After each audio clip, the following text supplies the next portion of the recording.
Let's bring in retired Lieutenant General H.R. McMaster, former National Security Advisor during President Trump's first term, and Hoover Institution Senior Fellow. Always good to see you, H.R. Thank you for joining us today. You know, you've watched President Trump make these kinds of decisions up close. Give us a sense of how you see him dealing with this and why he talks about a 2-week period. What does that tell you? Well, Martha, it's great to be with you. Well, as we all know, President Trump is not capricious in the use of force. He wants to use force only when it's completely necessary. And what he wants to know about any of these issues is what's the nature of the challenge? What is the threat that we're facing? And of course, the threat is from a hostile regime that is pursuing the most destructive weapons on earth.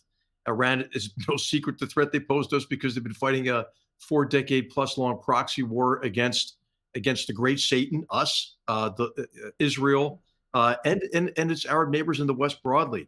And so he understands the threat well. He used to say, hey, every time I look at problems in the Middle East, Iran's right behind it. And so he has no illusions about the nature of the regime.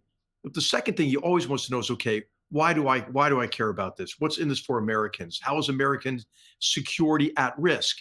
And then that gives us the basis for providing him with a draft goal and objectives. And I'm sure that's what they're clarifying now. I would imagine that the goal is a relatively narrow one: to block Iran's path to the most destructive weapons on earth and to deny them the means to continue to terrorize Israel and other nations with these ballistic missile capabilities.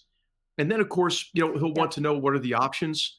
What are the chances of success? Do we have to do it? That's one of the things I'm sure he's asking. Can Israel do this on their own? If the answer is no, then I think what he's decided is that he's ready to use force, but doesn't want to unless he has to. So he gave the Iranians one more chance, and of course, so far it looks like the Iranians are remaining intransigent and are going to be inflexible and not give up enrichment, which I think is what President will continue to insist upon.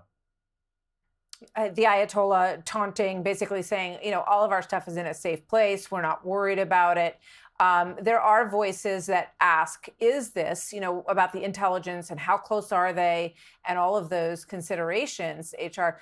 And this is David Albright, who has studied Iranian nuclear facilities and others for a very long time.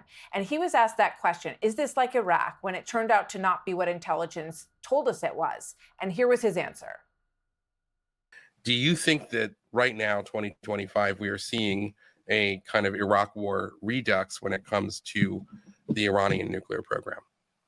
Not at all. For the last 6 months at this underground site, Fordow, it's been converting its stock of 20% into 60%, as if it's priming itself to be able to rapidly make weapon-grade uranium. Your reaction to that in terms of those who cast doubt on the intelligence? Well, he's absolutely right, Martha. I mean, this is not a peaceful program. It hasn't been for decades. But what you've seen lately is this enrichment to 60%. Which, hey, there is no reason to enrich beyond 20% for a peaceful program. And of course, on this issue of enrichment overall, there are 23 nations in the world, Martha, who have a civilian nuclear program that don't enrich.